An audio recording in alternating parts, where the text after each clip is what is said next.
나만의 건강이 아닌 우리 모두의 건강을 생각하는 방송. 더 건강한 대한민국을 꿈꾸는 개념 방송. 들리는 신문 히포크라테스.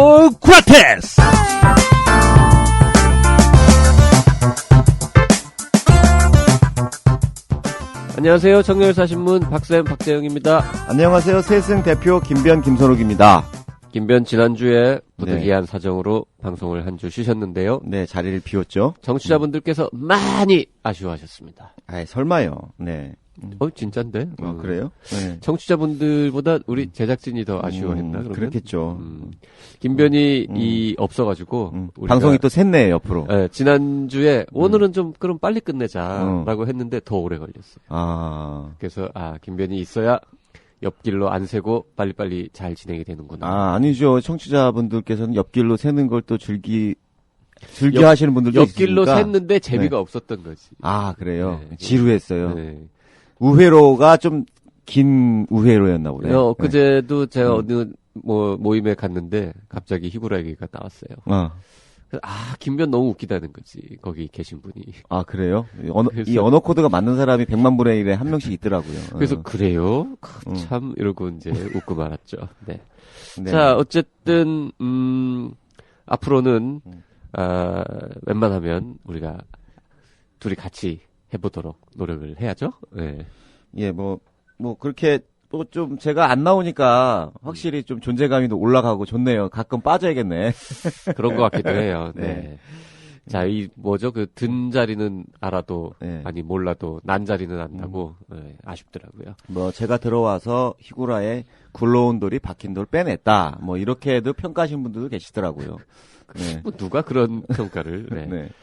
자, 최근 역사교과서 국정화 문제로 사회가 또 시끄럽습니다. 정말 대한민국은 갖가지 문제로 시끄럽습니다. 어쨌든 대통령이 교과서까지 신경 써야 하는가, 이런 생각이 들기도 하고요. 여러 가지로 좀 마음이 찜찜합니다. 저는 개인적으로는 저희 아들들이 고등학교생들이거든요. 네. 근데 고등학교를 보낸 학부모 입장에서 보면은 고등학교 교육이 진짜 문제가 많다는 걸 많이 느낍니다. 중학교는 괜찮았어요? 중학교 때는 관심이 없었으니까 중학교 때 애들이 생각이 있어요?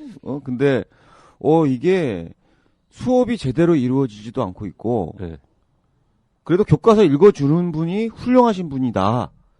아예 그냥 수업 시간에 수업을 안 하는 경우들도 있고.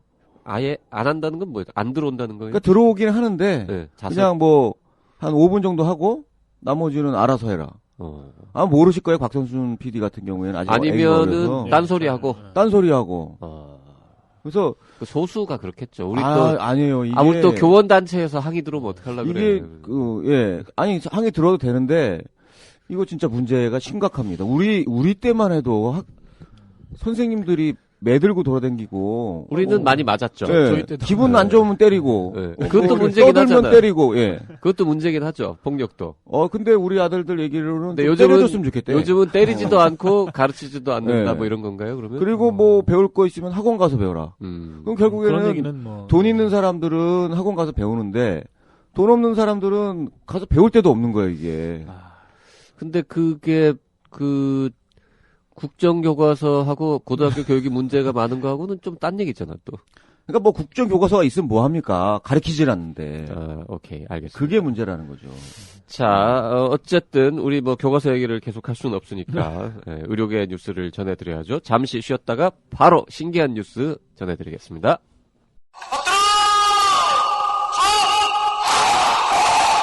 꽃보다 할배, 꽃보다 누나, 꽃보다 청춘에 이어 드디어 나왔다. 꽃보다 군인. 전직 군의관 형님들이 알려주는 안전한 군대 생활. 군대 간다, 건강하자. 꽃보다 군인. 엄마와 여친이 챙겨주는 꽃보다 소중한 청춘들의 입대 필수품. 꽃보다 군인. 엄마가 무심하거나 여친이 없으면 본인이 직접 사도 됩니다. 자, 뉴스 브리핑 시간입니다. 오늘은 곽성순 기자와 양용구 기자 두 분의 기자들이 나와 있습니다. 어서 오세요. 네, 안녕하세요. 안녕하세요. 네, 오프닝 때 제가 좀 빠지려고 했더니 바로 다시 정론으로 가시려고 또. 아니 오늘 또 빨리빨리 너무 길어지면 안 되거든요. 네, 알겠습니다. 예. 그 지난번에 희구라에서도 잠깐 소개시켜드렸죠. 그 속초의료원. 예, 박승우 원장님이 사의 표명과 관련하여 입장을 밝혔다고요. 예, 후속 보도입니다.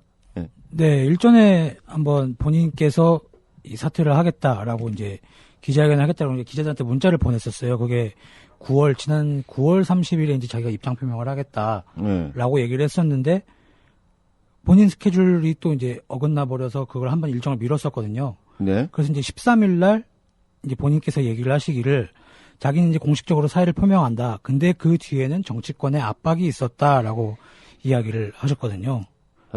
정치권의 압박이요. 예. 그때는 노조하고 갈등이다. 뭐 이런 얘기가 있었잖아요. 그 얘기가 그동안에 계속 이제 그 노조하고 갈등이 있었긴 있었는데요. 네. 그걸 빌미로 해서 정치권에서 자기한테 이제 압박을 계속 종용을 했다. 사퇴하라고. 그렇게 이제 얘기를 한 거였었거든요. 자, 이게 말이죠. 지난번에도 우리가 그런 얘기 나눴던 것 같은데, 이 속초의료원이라는 게, 뭐, 나라 전체로 보면 굉장히 작은 데잖아요. 기관인데, 거기 의료원장 한 명 그 자리를 두고 정치권에서까지 압박을 그러니까 이 정치권이라고 하면은, 왜 그 중앙 정치권을 말하는 건가요? 아니면은 강원도의 정치권을 말하는 건가요? 일단 박승우 원장님의 말을 빌어서 얘기를 드리면요. 네. 이게 국회 이제 보건복지위원회하고요. 네. 환경노동위원회 네. 그리고 교육문화체육관광위원회 소속 의원들이 네. 도청에다가 압박을 했다 그러더라고요. 박 원장에 대해서 시끄러운 게 많아지니 사퇴를 하도록 얘기를 해라. 네. 라고 얘기를 했었고 강원도에서는 이제 강원대병원 교수시니까 그렇죠. 나와라. 당신 나와라라는 얘기를 했었다 그러더라고요. 근데 이게 그 전에 이제 종종 얘기가 있긴 있었었어요. 이게 박 원장 입을 통해서 나오긴 했는데 그 전에 지방의료원장들 사이에서도 이런 얘기가 살짝 있긴 있었었거든요. 우리가 중앙 집권식 국가가 맞네요. 중앙에서 저기 속초까지 다 일일이 그걸 갖다가 또 근데 관심을 갖고 있고. 아니 이게 이제 박 원장님의 사실 주장이니까 우리가 이렇게 팩트라고 말할 수는 없죠. 아직까지는 확인된 그러네요. 바는 없는데 근데 상식적으로 보면 속초의료원장 한 명이 노조하고 좀 갈등이 있었다. 개혁 드라이브를 거는 과정에서 그렇다고 해서 국회 복지위, 환노위, 교문위 소속 의원들이 강원도에 압력을 약간 좀 이해는 안 가요. 오늘 보니까 뉴스 보니까 최문순 시장이 술 먹고 지사. 술 먹었다고 술을 드신 건 맞는데 술 드셨. 그것 때문에 괴로워서 술 드신 건가? 이 얘기가 있었던 건 한참 전이었어요. 그래요? 그 최문순 지사 그거는 어떻게 됐어요? 그래서 계속 공방 중인 걸로 알고 있는데 과로다 아니면 과음이다. 2-3주를 대여섯 잔 드신 건 맞는 거고 이 접대라고 하면 좀 그렇지만 인삼주를 대여섯 잔 먹으면 저는 취합니다. 사람 따라 다르겠죠. 저는 몸 상태에 따라서 좀 다를 것 같긴 한데. 근데 점심 때 낮에 있었던 일이죠. 그렇죠. 낮술 어디 외국에서 이제 오신 이런 사절단 이런 분들하고 중국 쪽 그렇죠. 외국 사절단이 술을 막 강제로 먹이진 않았을 텐데. 그렇겠죠. 인삼주 대여섯 잔은 일단 낮에 먹기에는 좀 게다가 국회 일정도 있는데 좀 많지 않았나 싶은데요. 근데 그 사절단하고 그 만찬을 도의회에서 요청을 했기 때문에 최원순 도지사가 참석했다 이런 기사는 이렇게 나왔던데. 하여간 자꾸 샜는데요. 다시 김변이 있어도 새는 건 마찬가지네요. 다시 돌아와서 그러면서 이제 박 원장님 말로는 이제 아까 그렇게 이 과정을 거쳐서 압박이 오고 있어.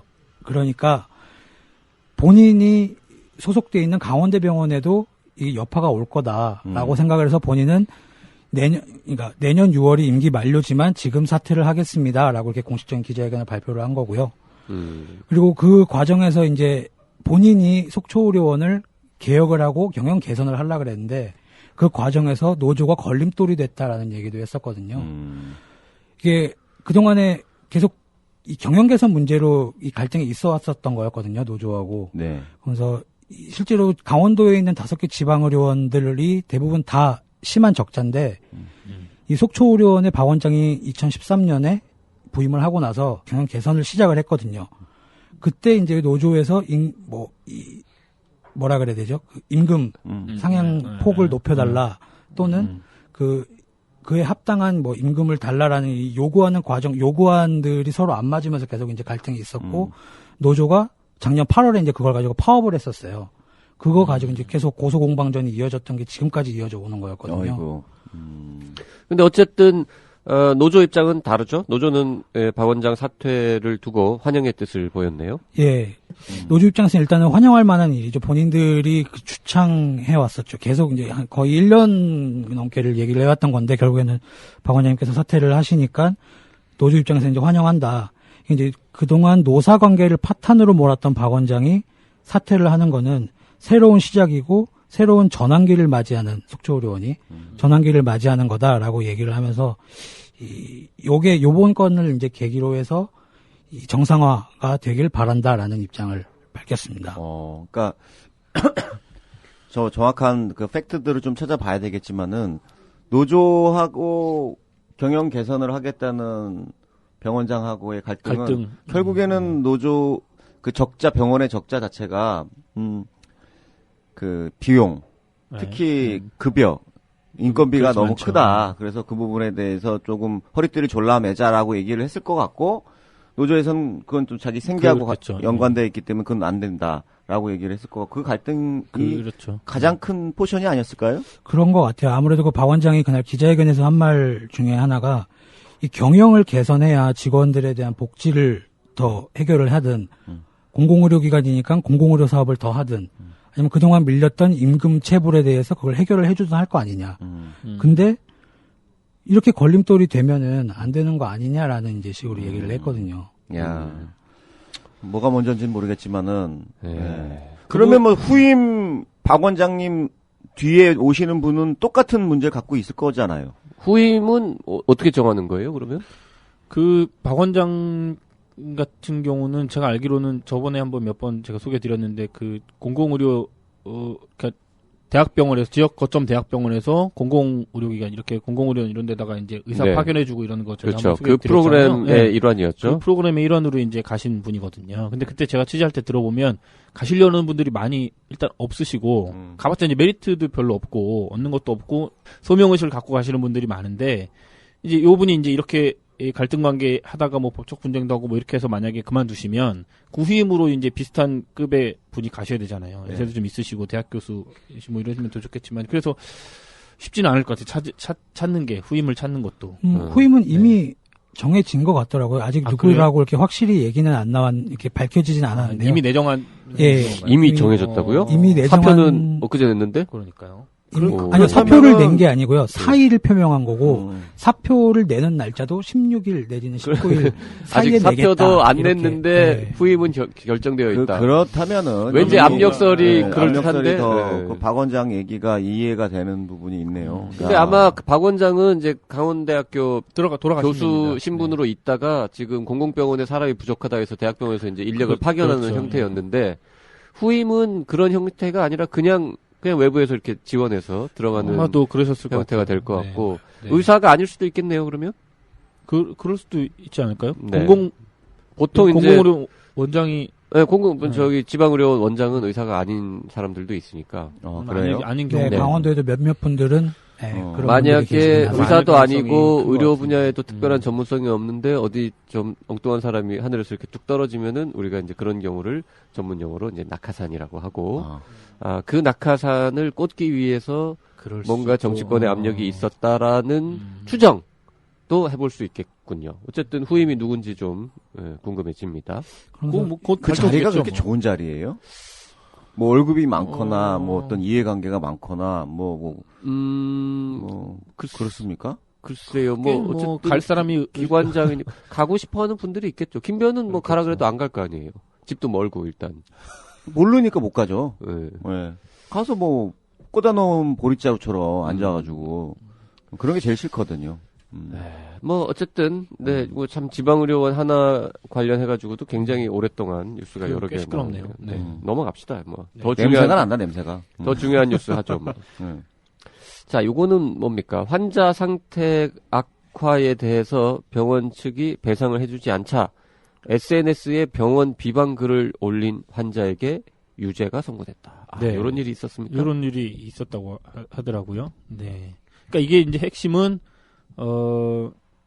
환자 상태 악화에 대해서 병원 측의 책임이 아직 밝혀지지도 않은 상황인데, 그러니까 책임이 있다 없다가 아직 밝혀지지 않은 상황인데, 이 환자 이제 관계자나 뭐 이런 분이 되겠죠. 그분이 이제 SNS에 병원 비방 글을 올렸을 때 네. 환자가 이제 처벌을 받느냐 안 받느냐 이게 핵심인 것 같은데 이번 판결에서는 이제 받은 거거든요. 네. 사건이 뭐 어떤 일이 있었던 거죠? 네, 내용을 좀 보면 제주지방법원이 최근 정보통신망 이용 촉진 및 정보보호 등에 관한 법률 위반, 뭐 명예훼손 뭐 이런 거에 걸린다고 하더라고요.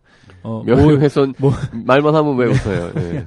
모욕 혐의로 기소된 A 씨에게 벌금 100만 원을 선고했는데요. 내용을 좀 소개해드리면 그 A 씨의 아내 B 씨는 지난 2014년 손목 통증이 발생해 제주에서 정형외과를 운영하는 C 씨의 의원에서 염증 주사를 맞았는데요. 그 이후에도 통증이 이제 계속돼서 다른 병원에서 재검진을 통해 우측 손목 부위 척수근 신전건 파열상이라는 진단을 받았습니다.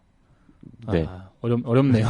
척수근, 네. 신전건, 파열상. 야, 이거 네.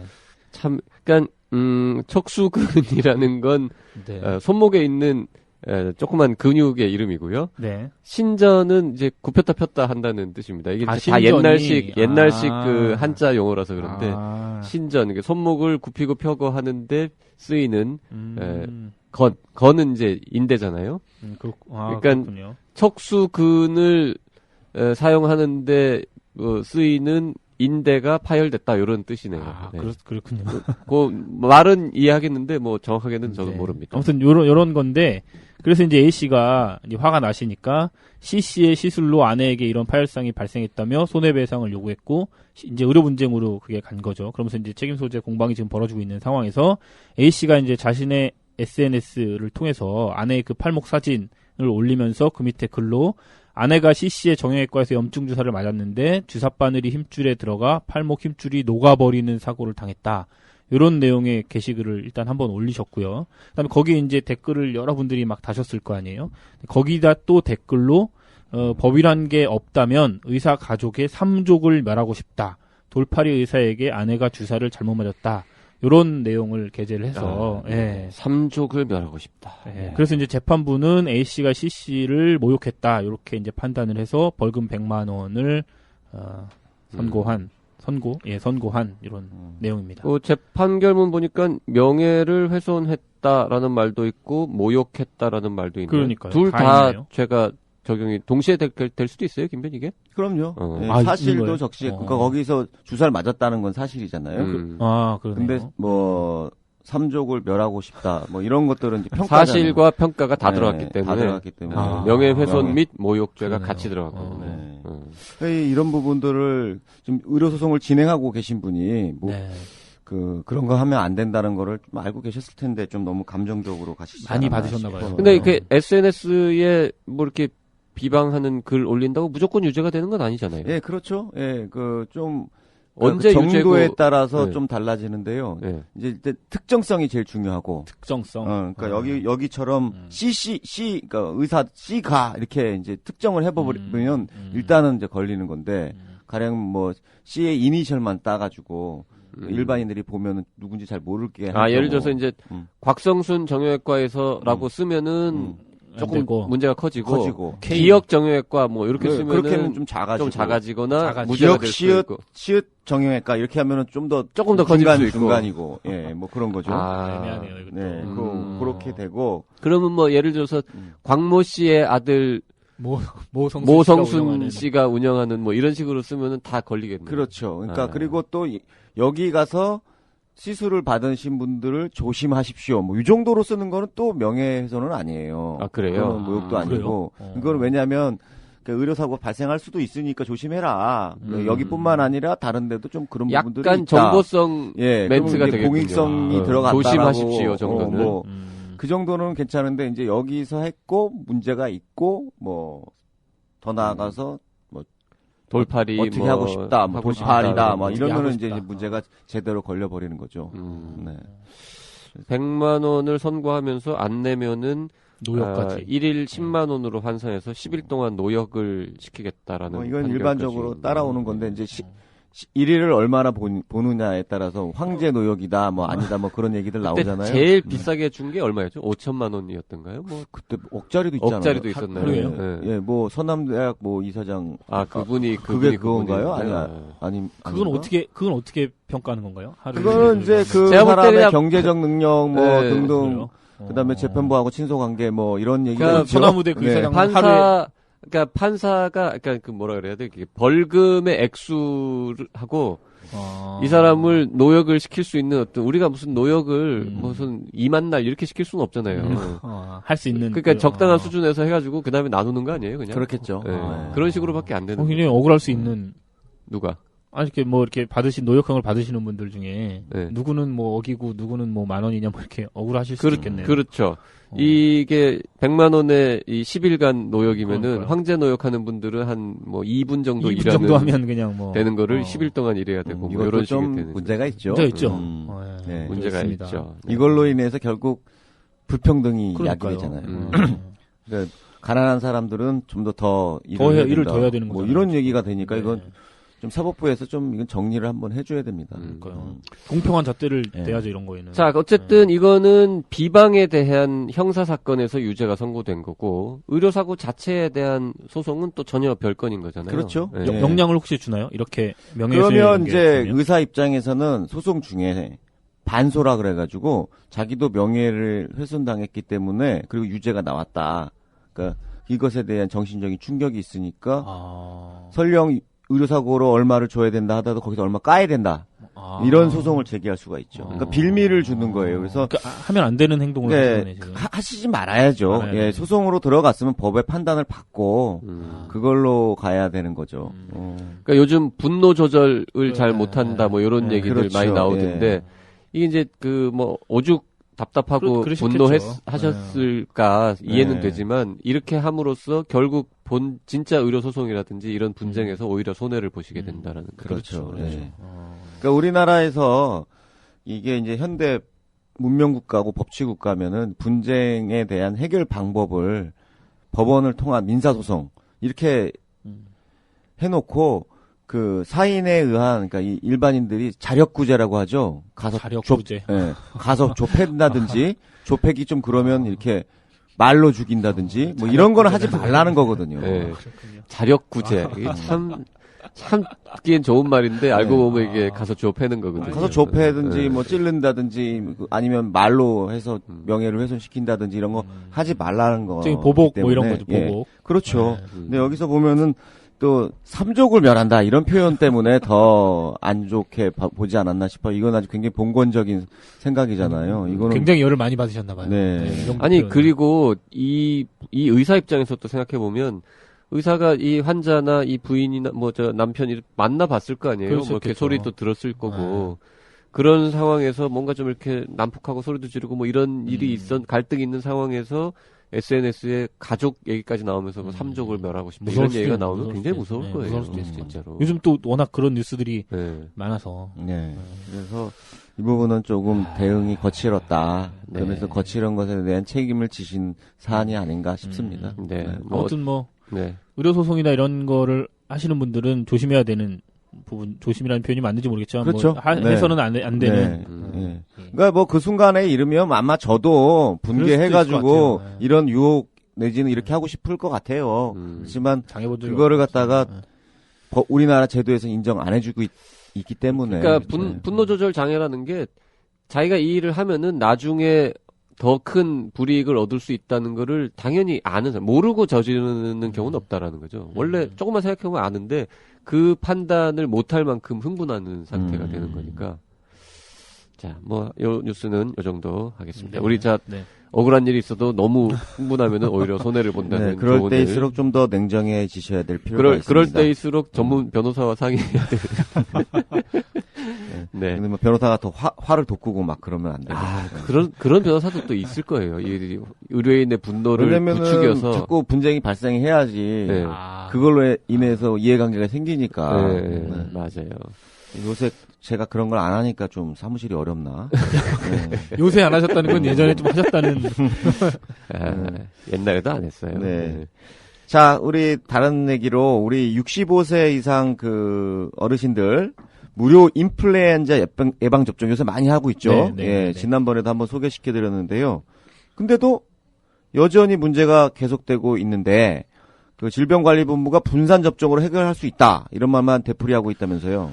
예. 그렇습니다. 이게 이제 저번에도 한번 소개해 드렸는데요. 그때 5일차 때 한번 나온 걸로 저희가 소개 한번 시켜드린 걸로 그렇죠. 기억하는데요. 딱 일주일 전이니까요. 네. 이번에 나온 거는 그게 계속 이제 문제가 되니까 질병관리본부에서도 이제 입장을 발표를 안 할 수가 없는 거예요. 전화는 안 받는데 입장 발표는 이제 계속 하시더라고요. 근데 이제 그게 무료 접종 12일차에 나왔는데 그 통계를 가지고 나왔는데 그 12일차 그러니까 지난 10일 20시 기준으로 해서 전국의 65세 이상 노인 인구의 약 393만 명이 무료 접종을 마쳤다. 야. 그때 저희가 할 때 230인가 230인가 뭐 40인가 뭐 이랬었는데요. 5일 만에 230, 12일 만에 393만 며칠 만에 명. 또 그렇게 늘어난. 그 엄청나게 지금 병의원에 이 공짜 접종을 받으시겠다고 몰려 오시는 건데 그러면서 이제 질병관리본부 또 얘기를 했죠. 병의원 무료 예방접종 시행 직후 접종 인원이 단기간에 급증해서 일부 의료기관의 경우 공급 물량보다 접종 대상자가 많아서 다음 백신 배송 때까지 접종을 기다리는 경우가 발생하고 있다라고 이제 알고 있어요. 자기들도 이런 네. 문제가 현장에서 있다는 거를.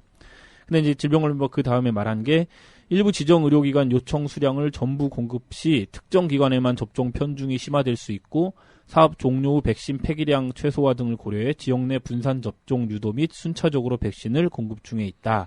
이렇게 얘기를 하고 또 뭐라고 그랬냐면 지역 내에 전체 공급한 물량에는 여유가 있고 추가 백신 배송도 진행되고 있기 때문에 백신이 소진된 의료기관 외에 다른 지정 의료기관이나 보건소를 이용하면 기다리지 않고 무료 접종을 받을 수 있다. 이렇게 얘기하고 있습니다. 그러니까 거의 뭐 다 아는 한마디로, 얘기잖아요. 예. 한마디로 이제 지금 해결책을 당장 줄 수는 없는데 알아서 찾아가. 없으면 알아서 이제 찾아가시라. 이제 재고 이런 있는 의료기관을 알아서 찾아가 보세요. 이 얘기잖아요. 그런 이게. 거죠. 예. 기다리지는 않아도 되는데 많이 돌아다녀야 하는 상황이. 그렇죠. 예.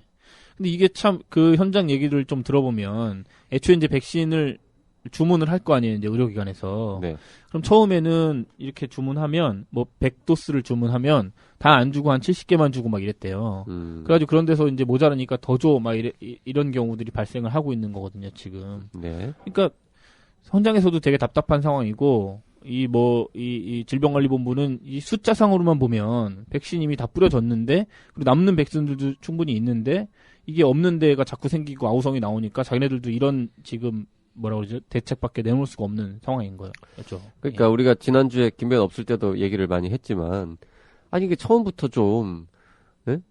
어르신들이 많이 가는 의원하고 아닌데 하고 좀 이렇게 나눠가지고 좀 줬으면 좋았을 텐데. 그거 뭐 신평원 자료나 있으니까. 공간 자료 보면 금방 알 수 있지 않을까요? 그러니까 그게 내과 의원하고 무슨 그렇죠. 소아과 예. 의원하고를 똑같이 나눠주니까. 뭐 소아과, 피부과 뭐 이런 데도 피부과, 다 안과에도 주니까. 다 나눠주고 네. 하니까 내과에는 거기는- 모자라고 소아과에는 그렇죠. 남고 이런 일이 벌어지고. 소아과 이런 데는 평상시에 이제 65세 이상 분들이 오실 일이 없는데. 65세 이상 어르신들이 소아과에도 나눠줬대요. 그러니까 이거는 지정만 그러니까. 되면 다 나눠주는 거예요. 신청한 지정돼서 사람 다 신청하면 주는 다 거니까. 주는 거예요. 그러니까 이게 그렇다고 또 만약에 처음 시행할 때 이거는 뭐 내과랑 어디만 한다 이렇게 또 하고 발표했으면 그건 또 그것대로 아마 시작 단계부터 문제가 됐을 테지만 뭐 그렇긴 한데 네. 그래도 너무 좀 너무 이제 어처구니 수량이나 없지 이런 것들이 않냐라는 거죠. 안 그리고 됐다는 거죠. 떨어지면 더 주세요 하면은 요즘같이 우리나라처럼 이 퀵 서비스 무슨 택배 네네네. 이 물류가 발달한 나라에서 그거 좀 더 갖다 주면 되지 그렇게 오래 걸리고 해가지고는 여기저기에서 의료기관대로 민원 환자들은 환자분대로 뭐 5군데를 돌아다니는 잘하고 욕먹는 전형적인 케이스네요. 그러니까요. 근데 이제 질병관리본부가 그거에 대해서는 뭐라고 그랬냐면 이미 전국의 백신이 467만 명분이 공급이 돼 있는 상태인 거예요. 그러니까 지금 393만 명이 맞았다니까 아직 여유분이 약간 좀 있는 거거든요. 그래서 잔량이 한 70만 명분이 있기 때문에 지금 질병관리본부도 이거를 더 뿌리기가 애매한 게 아까도 말씀드렸지만 다 뿌려놓고 이제 다 끝났는데 접종이 끝났는데 남는 접종 이 백신이 있을 수 있다는 거죠. 그때 네. 이제 팩이나 이런 것들도 자기들이 좀 고려를 해야 되니까.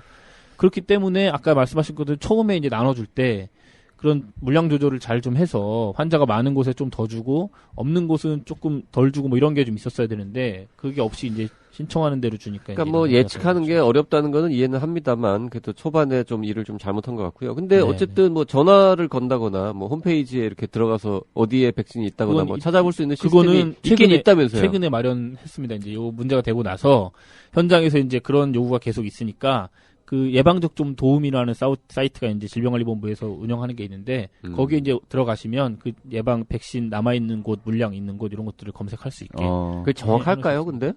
그 전국의 수많은 의료기관에서 네. 예를 들어서 백신 한 명 딱 맞으면 그게 거기에 있는 재고가 원래는 올라가야 되거든요. 하나 거기. 딱 줄어드는 것으로 이렇게 데이터가 된다고요? 원래는 저기 질병관리본부가 이렇게 돈을 주는 정부에서 이제 지원해주는 예방 접종 사업일 경우에는 네. 그 도스를 한번 주잖아요. 네. 그러면 그 의사가 사이트에 들어가가지고 맞았다 이렇게 등록을 하게 돼 있대요. 그 사이트가 지금 이미 있습니다. 한 건 하진 않을 거 아니에요? 한 건 한 건 다 하셔야 된대요. 왜냐하면 이 건을 가지고 질병관리본부에서 나중에 이제 뭐 지원할 때 근거로 사용하거나 아니 한 건을 그러니까 제 말은 하나 딱 놓으면 거기에 재고 예를 들어서 재고가 200개 있었는데 하나 딱 주사를 놓으면 199로 수정 입력을 해야 되는 거는 아니지 않겠냐는 그것까지는 모르겠는데 아무튼 의사분이 접종을 하나 할 때마다 사이트에 접속해서 보고를 하는 건 맞아요. 보고를 매번 하셔야 돼요. 하나하나 다 하는 건 너무 많은 이게 행정 올해 처음 시작된 거죠? 요거는 처음 하죠. 올해 원래는 처음이라기보다는 올해도 안 했는데 문제가 생기고 여기저기 없는 데가 있다 막 줄 선다 돌아다닌다 이런 기사들이 쫙 나니까 그때 부랴부랴 만든 거죠 이거. 이 지금 안내 사이트는 이번에 만든 게 맞습니다. 원래 사이트가 있긴 있었는데 그걸 그러면 공개는 안 돼 있었는데 좀 앞으로 세련돼지겠네요.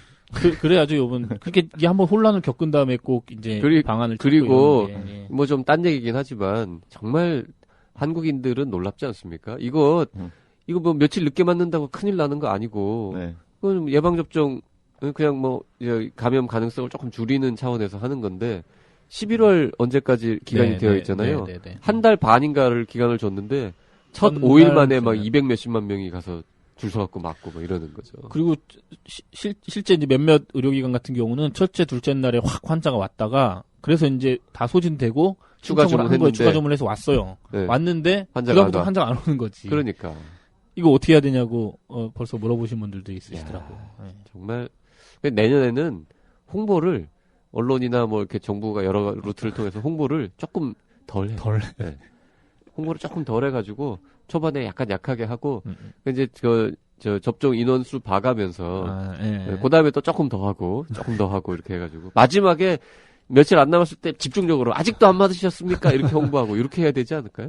아무튼 이건 처음에 할 때 홍보도 꽤 많이 되고 의료기관에서도 이제 뭐 이렇게 뭐 붙인다거나 이런 식으로 해가지고 많이 하셨죠. 그래가지고 되고 있는데 이것도 아무튼 문제입니다 이게. 자 잠깐 쉬었다가 광고 듣고 다음 뉴스 진행하겠습니다. 딱딱하고 골치 아픈 주제임에도 추리소설을 읽듯 재미있다. 중앙일보. 박근혜 대통령에게 당장 개념 의료를 정독할 것을 권한다. 프레시안. 의사와 병원에 대한 불신을 조장하는 책들 속에서 이슈를 판단하는 눈을 키워주는 반가운 책. 조선일보. 우리나라 보건의료의 현주소를 보여주는데 적절할 뿐더러 부족함이 없다. 오마이뉴스. 교양 시민을 위한 개념 있는 의료 이야기. 더 건강한 대한민국을 위해 우리 모두가 알아야 할 불편한 진실. 정치, 사회 분야 베스트셀러. 개념 의료.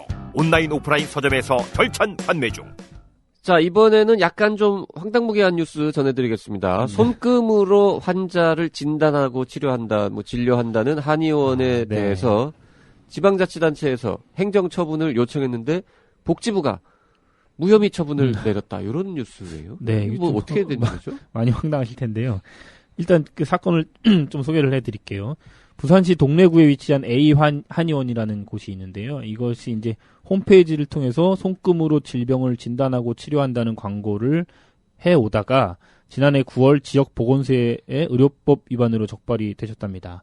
이 당시 A 한의원이 이제 게재한 광고를 보면 생명선, 지혜선, 감정선이라는 손금이 그려진 손바닥 사진을 올린 후에 손금을 보고 진단, 진료하고 느낌표를 딱 받고 이런 문구를 넣어서 광고를 하셨습니다. 근데 그 A 한의원이 한 광고를 보면 생명선은 수명, 체질, 활력, 능력, 정력, 건강, 질병 등의 상황을 나타내고 네. 지혜서는 총명, 정력, 심혈관계, 뇌신경계, 머리 부위 질병, 지능을 알 수 있고 감정서는 심장, 시신경, 호흡기, 식도 등과 관계가 있다라고 그 광고에 이제 명시를 한 거예요. 이분들이. 네.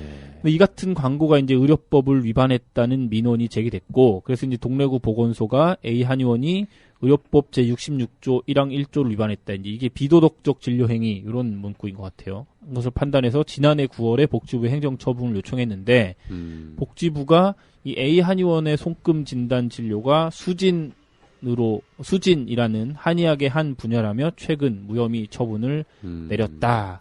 이게 이제 사건의 전말인데요. 아니 근데 네. 행정처분 요청은 지난해 9월이면 지금 1년이 넘었는데 그게 이제 제가 그래서 예. 복지부 관계자를 직접 만나가지고 요거에 대해서 얘기를 좀 들어봤는데 이게 언뜻 보면 이제 한의학 관련돼서 한의학 정책과 이런 데서 해야 될 것 같은데 네. 한의학 정책과에서 한 것은 아니고요. 이게 이제 이 행정처분을 요청할 때 이 A 한의원의 이제 한의사 그분에 대한 한의사에 대한 처분을 요청을 한 거예요. 동래구 보건소에서. 네. 그래서 복지부의 의료 자원 정책과라고 이제 뭐 의사, 간호사 이런 분들 네. 하는 그 관리하는 과가 있는데 거기서 이제 이걸 했는데 지난해 9월에 와서 올해 초에 이제 무혐의 처분을 냈다고 하더라고요. 이야기를 그래요? 들어보니까. 근데 왜 예, 기사는 이제 났어요, 이게? 이게 이제 좀 늦게 알려진 게 있는 것 같아요. 아무튼 복지부에서는 그래서 올해 초에 이제 무혐의 처분을 냈는데 복지부에서 무혐의 처분 이유를 들어보면 이 손금 행위라는 거에 대해서 이제 근거를 제시했을 거 아니에요. 달라고 했을 거 아니에요. 그 A 한의원에 이런 이제 처분이 올라왔으니까. 네네. 소명을 해봐라. 소명을 뭐 해봐라 이렇게. 네. 이런 거죠. 근데 이 A 한의원에서 이 수진 행위라는 게 동의보감에 있는 행위다. 이런 거를 근거 자료를 제출했고, 그 다음에 이제 수진 관련해서 세미나, 한의사들이 모여가서 하는 세미나가 있었나 봐요. 네. 그 사진하고 여러 가지 근거를 제시를 한 거죠, 복지부에. 근데 책도 네. 제출했네요. 네. 네, 여기 이제 뭐 책도 있습니다. 그런 걸 이제 제출을 했는데, 그래서 복지부가 이걸 보고 있다가 어떻게 판단을 했냐면, 이 손금만으로 환자를 진단하고 치료했다. 이렇게 하면 좀 불법일 수 있지만 우리가 이제 소명을 받아보고 좀 얘기를 들어보니까 이게 손금만 가지고 한 게 아니라 이제 뭐 진맥도 하고 뭐 얼굴 이제 뭐 혀 상태도 보고 뭐 이런 거 보잖아요. 이제 한방에서 그런 거 하면서 같이 손금까지 본 것으로 판단했기 때문에 이게 이제 과학적 근거가 없는 진료 행위를 한 것은 아니라고 본다. 이렇게 해서 우리는 무혐의 처방했다. 이렇게 이제 복지부는 얘기를 하고 있습니다. 참 어처구니가 없다고 해야 될까요? 이게 손금을 믿어요, 사람들이? 믿는다기보다, 아니, 돈 주고 보기는 하죠. 요즘도 어떤 사람들은. 하지만 그 재미로 하는 거잖아요, 사실상. 그렇기도 하고, 이게 손금이라는 게 좋은 손금이라는 게 또 알려진 것들이 있잖아요. 네. 이런 손금이 있으면 이제 기분은 좀 좋은데, 이게. 아니, 뭐 생명선이 길어서 뭐 장수하시겠네요. 그러면, 그건 믿고. 생명선이 좀 짧아서 좀 위험하다. 단명하는 손금이다. 그러면 안 믿고. 아니 근데 원래 그러는 거잖아요. 이게. 이런 건 있어요. 저희 애들도 이제 지금 뭐 4살 2살인데 결혼을 2번 할 손금이다. 이런 얘기하면 어떤 사람은 이제 좋아하고 어떤 사람은 싫어하고 뭐 그런 거잖아요. 근데 저희 와이프도 이제 농담식으로 하는 얘기가 뭐라 그러냐면 요즘 애들은 태어날 때부터 생명선이 엄청나게 길게 태어난대요. 어렸을 때부터 워낙에 케어를 잘 받고 오래 살아가지고 옛날보다 생명선이 길다는 게 엄마들 사이에서 퍼져 있는 얘기인 거예요. 그런 얘기들이. 그러니까 이런 식으로 약간 믿는 것도 아니고 안 믿는 것도 아니고 그냥 뭐 좋은 소리를 들으면 기분 좋은 뭐 이런 정도죠. 근데 타로 이런 거 아니에요. 무슨 사주팔자 이런 거랑 비슷한 느낌. 그렇죠. 뭐 기껏해야. 근데 의료기관에서 면허 가진 했다는 게 놀라운데 거기까지 일단 놀라운데 복지부에서 괜찮아라고 했다는 게 그게 저는 더 놀라운 일인 것 같아요. 근데 복지부 그러니까 예전에 동의보감 때에 이 내용이 있는지는 뭐 저도 보지는 못했지만은 아마 있었을 것 같고요. 그렇겠죠. 그때는 그 역학이라든지 동의보감이 이제 약학이나 역학이나 뭐 이런 것들이 다 한꺼번에 있는 거잖아요. 그 운명학, 사주 뭐 이런 것들도 같이 있을 수도 있고 그때 이 동의보감이 만들어질 당시에는 뭐 의료하고 운명하고 뭐 점 보는 거하고 이게 같이 있을 수도 있기 때문에 이게 어느 정도 이해가 되지만 이거를 이제 현대 의학 또는 한의학에서 과연 이걸 인정할 거냐. 한의사협회는 뭐라고 하던가요? 그래서 이제 저희가 이제 황당하잖아요. 그래서 그 한의사협회에다가 물어봤었죠. 예. 저희가 이제 녹음하기 전날 어제 어제 물어봤는데 어제 어제는 물어봤는데, 예. 공식 발표는 내일 하겠다. 그랬죠. 예. 준비 중이다라고 하면서 한의학의 그 일종 맞다 수지는 맞다 이렇게 얘기했죠. 수진의 일종이다 손금 보는 것도 뭐 이런 뉘앙스로 말씀을 하셨어요. 뉘앙스로. 네. 그런데 바로 좀 전에 저희가 지금 녹음하고 있는 동안 한의사협회에서 공식 입장을 내놨는데 네. 놀라운 입장을 내놨습니다.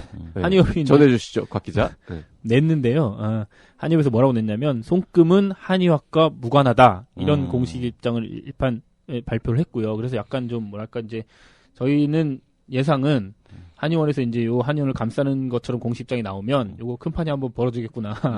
시끄러워지겠구나 했는데 생각했는데 바로 이제 손을 딱 그어버린 거죠. 그리고 이제 뭐라고 덧붙였냐면 무혐의 처분을 내린 복지부에 항의를 하겠다.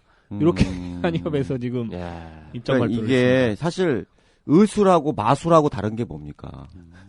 의술하고 마술하고. 이 의술은 이 어떤 제도잖아요, 제도고 그렇죠. 이게 검증, 인증, 면허 이런 것들이 있는 거거든요.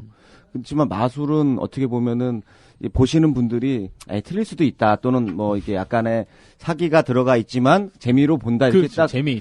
사전에 동의가 된 거잖아요. 근데 이 어떤 검증의 방법 중에서 뭐 초기적인 방법이 복지부에서 여러 뭐 의과대학을 나와서 국가고시를 붙어서 이런 절차를 통해 가지고 검증되는 경우가 하나 있고 그 이후에 개별 의료 행위에 대해서는 동료들의 그 같은 전문가 집단의 그 판단 이게 중요한 역할이거든요. 지금 만약에 이제 이게 손금으로 보는 것도 하나의 한의학의 하나의 의료 행위다라고 하면은 어떤 문제가 생기냐면은 지금 그 종로나 뭐 대학로나 이런 데 가보면 손금 보시는 분들이 전부 다 한의사 면허에 무면허 의료행위 하고 계시는 일이 될 수가 있어요, 이게. 예, 그런 일이 생기는군요. 네. 그건 또 그럼 그것도 다 단속해야 돼요, 이게. 아하. 당신 손금 보고 뭐 건강에 대해서 얘기를 하는 순간 당신 무면허 의료행위야. 이건 한의사만이 할 수가 있어. 이렇게 돼버리면 이거는 무슨 해프닝이냐고요. 이건 굉장히 지금 신선한 해석이네요. 정말 야, 역시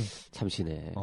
법 브라이트해. 법조인은 역시 이게 보는 시각이 큰일 날 일입니다. 이게 그러면 이제 이 손금 보시는 것을 그 업으로 하시는 분들은 이거 무면허 의료행위, 무면허 한의료행위의 수진에 해당하는 행위를 한 거기 때문에 그것도 돈을 벌었으면 또 의료법뿐만 아니라 보건범죄 단속에 관한 특별조치법으로 실형 살아요. 이거 어떻게 할 거냐고 이거.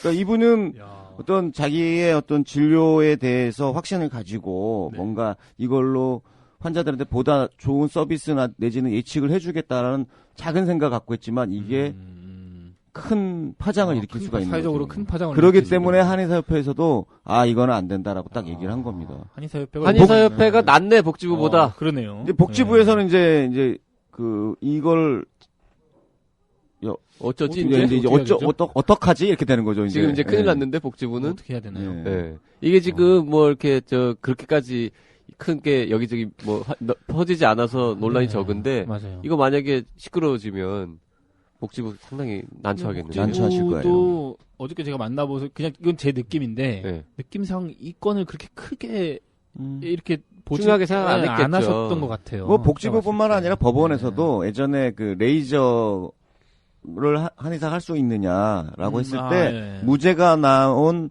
판례의 기본적인 평가 방법은 뭐냐면 황제내경이라는 고소에 그 태양광선을 이용해서 치료하는 방법이 있다. 그래가지고 그 부분은 레이저도 태양광선과 유사하기 때문에 한의사 할 수 있다라고 물론 그 뒤에 나중에 뒤집혔지만 그러니까 학문적 근거가 있느냐 여부에 따라서 의료행위의 정당성 여부가 판단하는 기준이 되긴 합니다. 그래서 복지부 판단이 여기에 보면 뭐 동의보감에 있다라는 그렇죠. 내용으로 판단한 거기 때문에 딱히 틀렸다고 말할 수도 없어요. 그러니까 애매한 거예요, 이게. 근데 이제 정책적 판단이라는 거는 그렇게 해서 그 이후에 어떠한 파장이 생길 것이냐까지 염두에 둬야 되는데 그래서 황제내경의 그 빚을 이용한 치료 방법에 대해서 하급심에서는 무죄가 나왔지만 정책적 판단을 해가지고 대법원에서는 안 된다라고 얘기한 거거든요. 그래서 보건복지부가 모든 거에 뭐 그 하나의 그 결정적인 판단할 수 있는 건 아니고 행정 해석에 어떤 견해를 갖고 있는 거니까 그렇게 이해를 하셔야 될 것 같아요. 참 복집은 난감해졌어요. 난감해졌어요. 지금 한의협이. 자, 근데 아까 하면서. 그 레이저, 태양광 뭐 이 건은 법원이었기 때문에 1심에서 판결이 괜찮다고 났지만 이제 위에 올라가서 뒤집혔는데 이 행정처분을 행정처분이 필요 없다라는 거는 그런 게 아니란 말이에요. 만약에 복지부가 이거를 바꾸고 싶다고 해도 갑자기 혼자서 말을 뒤집기도 어렵고. 이미 뭐 이제 누가 이거는 다시 사안이 끝났어요. 왜냐면은 네. 어떻게 해야 돼요, 법률적으로는 만약에 뒤집어가지고 이거 지금 다시 내리면 비도덕적 의료행위다라고 해서 면허정지 뭐 1개월 이런 거가 예정돼서 올라왔는데 아니다라고 해서 맞으면 한번 끝났으면 확정된 거예요. 이거는 행정행위 공정력이 생겨버려가지고 다시 하게 되면 일사부재리가 되는 거예요. 두 번. 그러면 저기 네. 동래구 보건소에서 이거를 다시 못하죠. 의뢰할 수는 없는 거네요. 없어요. 안 되죠. 그러면 예를 들어서 다른 데서 뭐 민원을 넣거나 유사한 사례가 오게 되면 또 견해가 바뀔 수는 있기 때문에 이 건에 대해서 예를 들어서 무슨 우리가 뭐 고소고발하고 뭐 이런 것처럼 시비를 걸면은 뭐 다른 기회는 없나요? 또 네, 처분을 그치? 내릴 수가 있는데 그때는 또 다른 판단을 할 수는 있어요. 할 수는 있는데 이제 그 처분을 받는 사람 입장에서 왜 A는 된다고 그러고 나는 안 되냐? 난 그걸 신뢰해서 했는데 또 신뢰 보호의 원칙이라는 게 또 있거든요. 뭐 이제 이런 복잡한 일들이 생기는 거죠.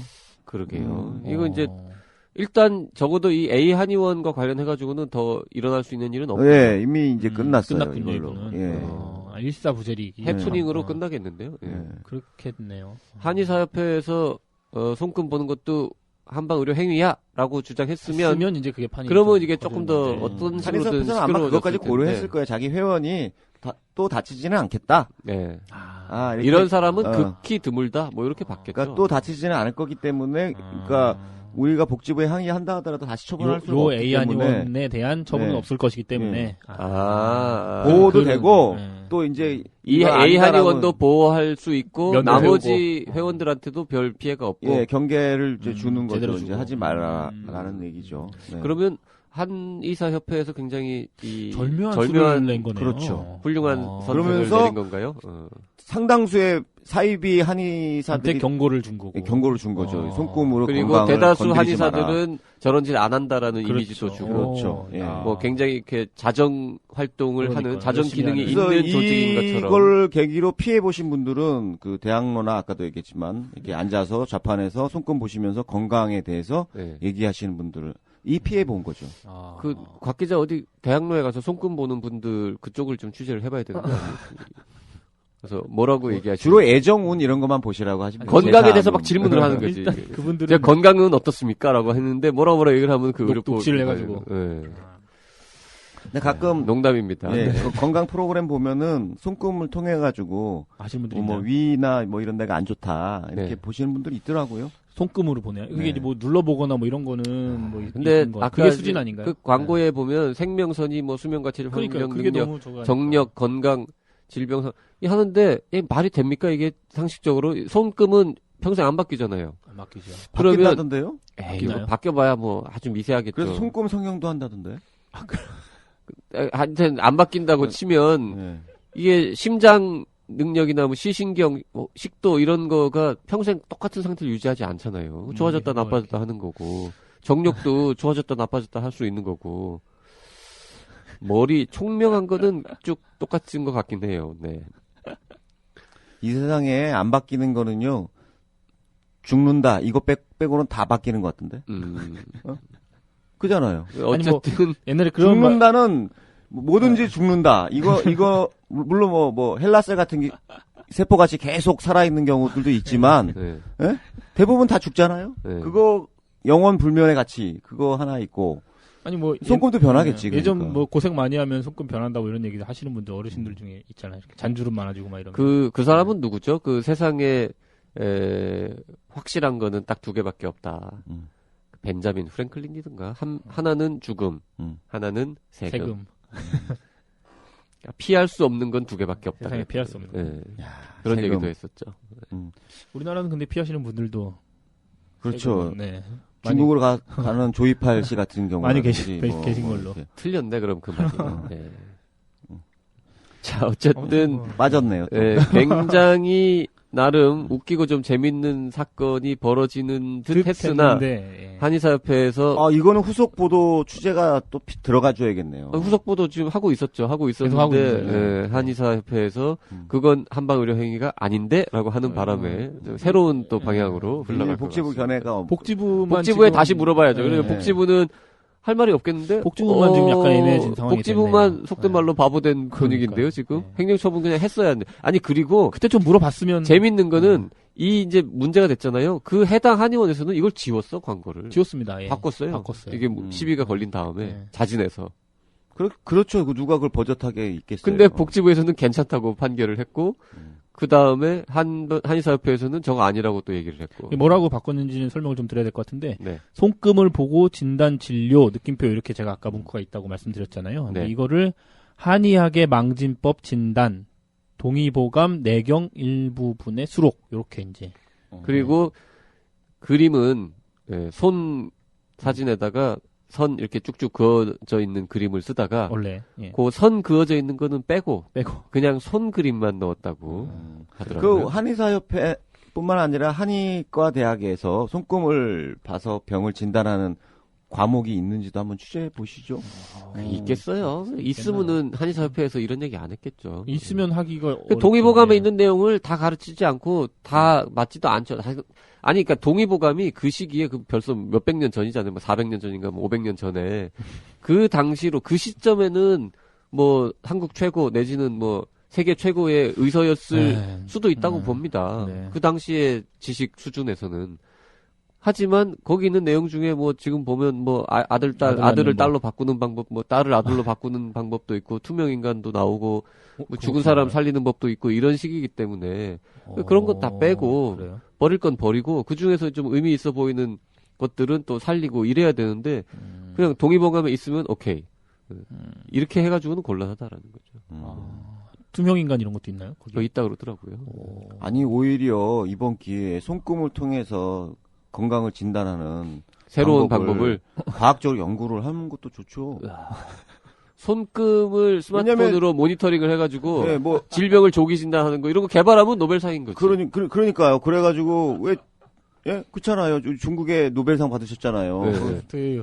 예. 여기에 영감을 얻어가지고 네. 아, 왜냐면 손금을- 이게 눈으로 보는 거는 엑스레이나 뭐 방사선 조사도 없고 네. MRI나 뭐 그런 그러네요. CT 같이 인체 나쁘지도 않고 좋잖아요. 그러니까. 진지하게 하실 말씀인가요? 나름 진지하게 하는. 그럼요. 예. 네. 아니 진짜로 손금이 아까 변할 수도 있다면 그리고 손금이 어디 변하는데 예를 들어서 심근경색이 일어나기 전에 손금이 약간 변하는 게 있다. 뭐 이런 게 있으면은 그렇죠. 노벨상인 거죠. 그렇죠. 예. 네.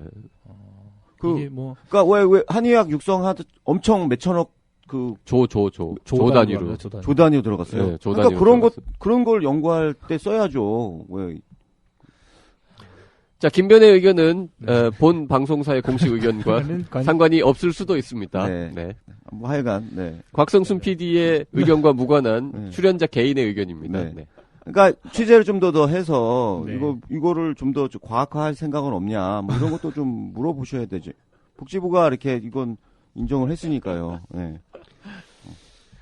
자, 알겠습니다. 다음 뉴스 가죠. 최근 내과 전공의 모집에서 네네. 이 미달될 것으로 작년에도 뭐 미달이었고 올해도 네. 미달될 것으로 네. 지금 우려되는 와중에 국회의장 우리 의사 출신 정의화 국회의장께서 망조가 들었다 이런 발언을 했는데 이게 약간 화제가 됐어요. 네. 우리 국회 출입 기자인 양현구 기자가 네. 네. 양 기자 되게 오랫동안 아무 말 없이 앉아 있었네요. 그러고 보니까. 네, 그래서 목이 좀 메어가지고. 네. 아 이거 네. 커피 있는데. 예. 자, 국회의장이 어디서 무슨 말을 한 거예요? 그 의장님께서 지난 10일에 열렸던 그 제5회 젊은 의사 포럼이라는 데서 이제 기조 강연을 나서셨는데요. 아, 젊은 의사 포럼에 국회의장이 직접 오셨어요. 이야, 여기 그래서 이거 저도 2번인가 가서 강의했던 그 포럼인데. 그럼 정의아 근데 의장하고 우리 의대생들- 또 박쌤이 동격이네. 뭐 같이, 예. 어떤 면에서 네. 예. 이게 진짜 의대생들 모이는 행사잖아요. 네네. 근데 거기 국회의장이 직접 가셨어요. 이야, 그 학생들 섭외력 좋은데요. 네. 그래서요.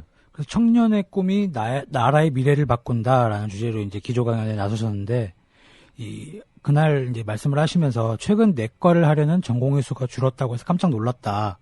이제 제법 망조가 들었구나 싶다라고 얘기를 하셨다고 그러더라고요. 네. 의장님께서 1973년에 부산대 의대를 졸업을 하시고 신경외과 전문의시기도 하신데 그때하고 비교했을 때 지금은 격세지감을 좀 느낀다라고 하시면서 예전 의대에선 반에서 1등이나 10등 정도 안에 들어가면은 이제 선택하는 과가 신경외과나 정형외과, 내과였다. 네. 내과가- 신경외과를 제일 먼저 예, 말씀하셨군요. 순서가 좋네요. 네네. 네.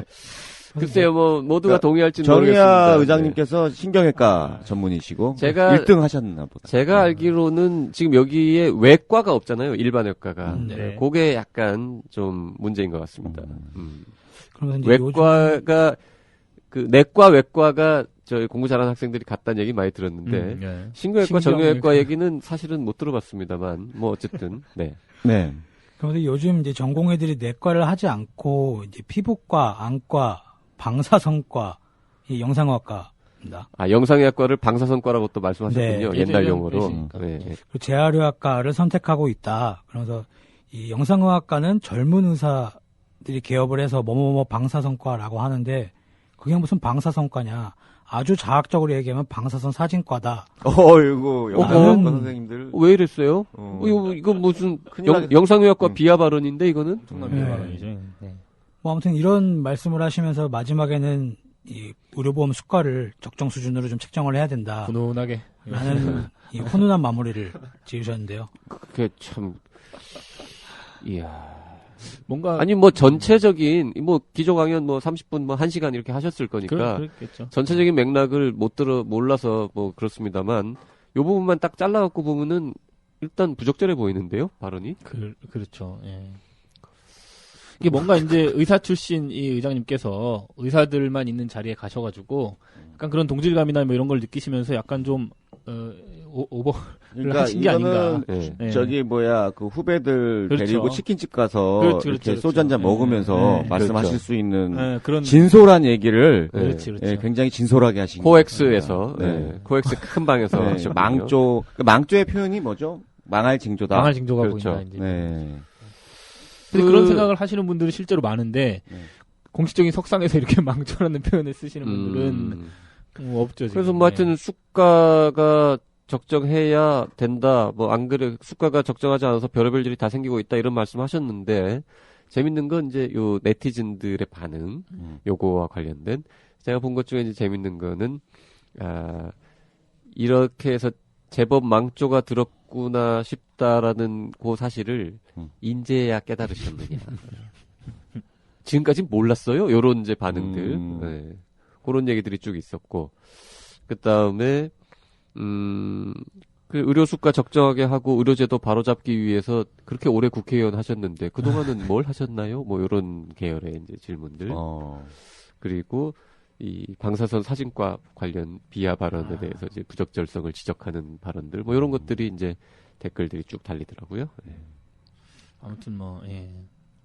국회의장으로서 품위가 좀 더 있었으면 좋았겠다는 생각은 전 뭐 네. 국회의장님하고 단 한 번도 제대로 뭐 인사해 본 적도 없는데 지난번에 어느 행사였더라 뭐 어디 큰 하여튼 의료계 모임에서 병원협회 행사였던가 어디에서 와서 이분이 이제 연설을 좀 하셨는데 그때도 사실 전 약간 조금 부적절한 발언이 약간 이상하다 이런 느낌을 받았었어요. 네, 너무 좀 중소병원 원장님 같은 발언을 막 하시더라고요. 그래서 야, 뭐 이제 국회의장까지 됐으니까 뭐 거리낄 게 없구나. 그냥 조심하지 않고 다 말씀하시는구나 이런 느낌을 받았는데 주로 그런 의료계 행사에 가시면 이제 그런 작심한 발언들을 많이 하시는가 봐요. 옛날로 다시 돌아가서 그 동네 친구들하고 얘기할 때로 돌아가셨다. 소탈하다 이렇게 볼 수도 뭐 있죠. 그렇게 볼 수도 예. 있는데 일국의 국회의장인데 국회 내에서 혹은 다른 뭐 주요 언론과의 인터뷰에서 하는 말하고 의사들끼리 모여 있는 행사에 와서 하는 말하고가 너무 다른 건 좀 이상하잖아요. 국회의장이면 생각보다 굉장히 높은 뭐 굉장히 높은 예. 네. 생각보다가 아니라 높죠. 높죠. 우리 상권 삼권분립위에서 분립이니까. 네. 수장이신데. 그러니까 나라를 이끌어가는 빅3 중에 한 명 아닙니까? 그렇게 원래는 근데 돼야 이제 이게 되는데. 우리나라 국회의원들의 수준을 너무 높게 볼 수는 없잖아요.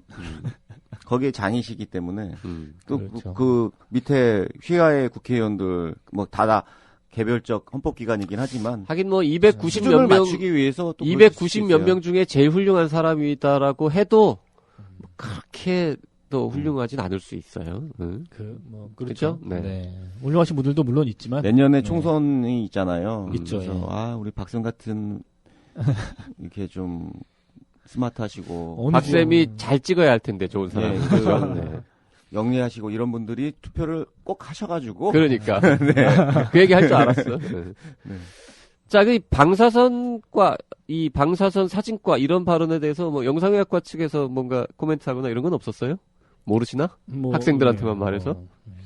딱히 뭐 지금 나와 있는 건 없는 것 같은데 네. 열은 많이 받으시겠죠. 네. 방사선 사진과라. 네. 이거 굳이 이렇게 특정과를 이렇게 평소에 영상의학과를 별로 안 좋아하시는 게 근데 신경외과 하시려면 영상의학과에 도움을 많이 받으셔야 되지 않나요? 도움을 많이 받아야 하기도 하지만 대개 이제 신경외과나 정형외과들은 본인들이 더 잘 본다. 그렇게 생각하시면 우리도 충분히 본다. 이런 생각을 또 하시기도 하고. 그렇군요. 많이 보시니까. 예전에 이제 뭐 오래 전입니다만은 이 영상의학과 의사가 판독했을 때 하고 신경외과가 판독했을 때 하고 뭐 가격을 다르게 하고 뭐 이런 식의 이제 뭐 꼭 반드시 영상의학과를 거쳐야 하게 제도가 바뀌고 이런 과정들에서 네네네. 사실 일부 과하고 영상의학과하고는 약간의 갈등도 있고 그랬었죠. 네, 임상의사들하고 영상의학과하고. 그리고 뭐 모르긴 해도 이분이 이제 병원장 출신이지 않습니까? 네. 우리 영상의학과 나오신 김철중 기자님은 뭐라고 하시던가요? 지금 베를린 출장 중입니다. 그러세요. 자, 아마 이 국회의장의 이 발언에 대해서는 모르는 것 같고요. 네. 아마 돌아와서 알게 되면 네. 어디 뭔가 칼럼 하나 또 쓰지 칼럼 않을까. 하나 나오겠네요. 네. 국회의장을 디스하는 글 하나 쓰지 않을까. 뭐 이런 이 생각 메일을 해보네요. 김철중 기자님한테 보내주시면 그 베를린 출장 중에 뭐 짬짬이 글을 쓰시겠네요. 네. 네. 자, 오늘 히포크라테스 요 정도 해야 될 것 같습니다. 곽성순 기자, 양현구 기자 수고했고요. 히구라 청취 소감은 페이스북 성령의사 라디오, 팟빵, 아이튠즈 댓글이나 이메일 radio@docdoc.co.kr로 보내주시면 되고요. 1666-1895로 문자 주셔도 됩니다. 네, 지금까지 PD 곽성순 작가 김은영이었습니다. 들리는 신문 히포크라테스 2015년 10월 16일 방송 마치겠습니다. 감사합니다. 고맙습니다. 네, 감사합니다.